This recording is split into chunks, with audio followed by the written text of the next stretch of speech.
Hello everyone. जैसे कि last video में हमने कॉलेज ऑफ नर्सिंग डीएमसी बताने के बारे में बहुत सारी इंफॉर्मेटिव चीज़ें बताई थी, जैसे स्कॉलरशिप हो गई और मतलब स्कॉलरशिप हो गई, हॉस्टल के बारे में। इन सब चीज़ों के बारे में मैंने जिक्र किया था। अब मैं आपको बताने जा रहा हूँ कि जो एडमिशन प्रोसेस है उसमें रिपोर्टिंग के टाइम में कौन कौन से डॉक्यूमेंट की रिक्वायर होती है।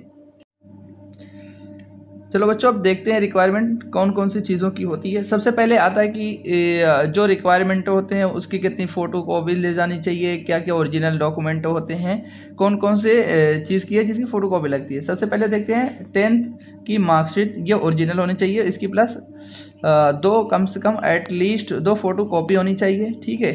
उसके बाद आती है 12th की मार्कशीट, इसकी भी कम ओरिजिनल प्लस 2 फोटो कॉपी होनी चाहिए। इसके बाद आता है टीसी या माइग्रेशन। जो ये होता है ये तुम्हें कॉलेज से मिलेगा जहाँ से तुमने 12th की हो या ग्रेजुएशन कुछ लोगों ने किया हो, वहाँ से मिलेगा, ठीक है। लेकिन बच्चों, लोग अलग अलग डिस्ट्रिक्ट से आते हैं एडमिशन के लिए, इसलिए इस टीसी पे क्या होनी चाहिए, तुम्हारी काउंटर साइन होनी चाहिए। जो तुम्हारा इंस्टीट्यूट होता है वहीं से मिलती है, ठीक है। उसके बाद आता है कैरेक्टर सर्टिफिकेट, ये भी तुम्हें वहीं से मिलेगा जहाँ से तुमने 12th की हो या ग्रेजुएशन की हो, ठीक है, ये वहाँ से मिलेगा।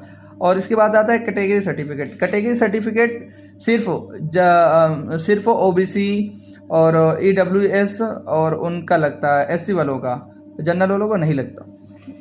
कैटेगरी सर्टिफिकेट जो होता है ये 1 साल से ज़्यादा पुराना नहीं है, यानी कि जो अभी अप्रैल है इससे से बना हुआ हो, ठीक है। उसके बाद आता है तुम्हारा डोमिसाइल सर्टिफिकेट, जिसको हम लोग मूल निवास के नाम से जानते हैं। ये भी पुराना हो तब भी चल जाएगा, लेकिन ये होना चाहिए, ठीक। इसके बाद है आधार कार्ड। आधार कार्ड ओरिजिनल नहीं लगता, बस इसकी फ़ोटोकॉपी लगती है। इसके बाद आता है फ़ोटो मिनिमम 5 से 10 ज़रूर लेके आना, लेकिन आप इसके फ़ोटो जो होते हैं सेम फ़ोटो एटलीस्ट 20 तो रखना अपने पास, क्योंकि बहुत ज़रूरत पड़ती है, रिक्वायरमेंट बहुत होती है फ़ोटो की। इसके बाद से आती हैं कि बहुत सारी चीज़ होती हैं जो रजिस्ट्रेशन से लेके जब हम रजिस्ट्रेशन कराते हैं वो रिजल्ट तक या काउंसलिंग तक कितनी चीज़ें सीनेट से रिलेटेड होती है। जैसे सीनेट का फॉर्म हो गया, एटलीस्ट इसकी कम से कम 3 कॉपी लेके आना। एडमिट कार्ड हो गया, इसकी भी 3 कॉपी होनी चाहिए। सीनेट रिजल्ट हो, इसकी भी 3 कॉपी होनी चाहिए। कॉलेज अलॉटमेंट लेटर हो, इसकी भी 3 कॉपी होनी चाहिए। और ये जो कॉलेज अलॉटमेंट लेटर है इसे रखना संभाल के, क्योंकि कई बार स्कॉलरशिप में मांगते हैं ये लोग, ठीक है।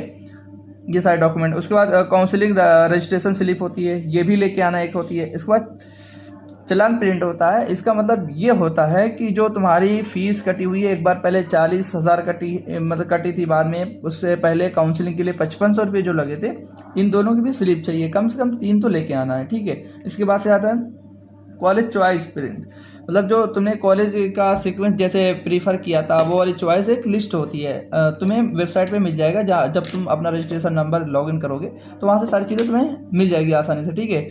ये भी कम से कम 3 लेके आना। मेडिकल सर्टिफिकेट देखो बच्चों, ये यहाँ से भी बन सकता है, गवर्नमेंट मेडिकल कॉलेज बदायूं में भी बन सकता है, कुछ लोग अपने डिस्ट्रिक्ट से बनवा के लाते हैं, वो भी दोनों चल जाएगा, ठीक है। उसके बाद है एंटी रैगिंग। ये एंटी रैगिंग बनता है तुम्हारे तहसील से। फर्स्ट में बच्चों आता है गैप सर्टिफिकेट या एफिडेविट। ये उन्हीं के लिए होता है जो 1 या 2 साल क्या लेते हैं, गैप लेते हैं या किसी चीज़ की प्रिपरेशन करते हैं, ठीक है, ठीक है। बाकी ये रहा हमारी मतलब चीज़ें क्या क्या रिक्वायरमेंट हैं, और इन सब चीज़ों को मैं बता दूं फाइनली, एटलीस्ट इन सब चीज़ों को कम से कम 3 तो फोटोकॉपी करवा के अपने पास रख लेना और ले के भी आना, ठीक है। और इसके बाद से मैं जो बताना ये चाह रहा हूँ कि आप लोग को जो भी चीज़ की मतलब वीडियो चाहिए, आप बस कमेंट बॉक्स में कमेंट कीजिए, नेक्स्ट दिन वो भी वीडियो अवेलेबल हो जाएगी।